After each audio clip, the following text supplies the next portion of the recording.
Kalaboso ang mag-live-in partner na ito matapos matimbog sa ikinasang buy-bust operation ng Manila Police sa isang hotel sa Sampaloc, Manila kahapon.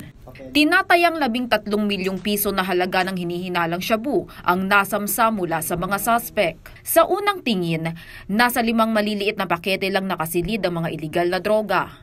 Yun pala, nakatago sa tea bags ang marami sa mga hinihinalang iligal na droga. 2 kilo ito, so malaking grupo na itong nahuli namin.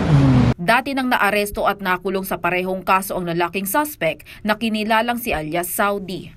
Ayon sa mga otoridad, nakilala ng nasabing lalaki ang kontak niya sa transaksyon ng iligal na droga habang nasa loob siya ng piitan.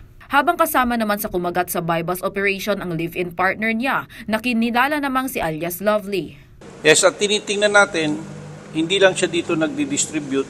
Dun sa initial na investigation natin, meron siyang kliyente o binabagsakan sa parte ng Bulacan and Pampanga. Patuloy pang tinutunto ng MPD ang supplier ng mga suspect. Nagpaunlak naman ng panayam ang mag-live-in partner.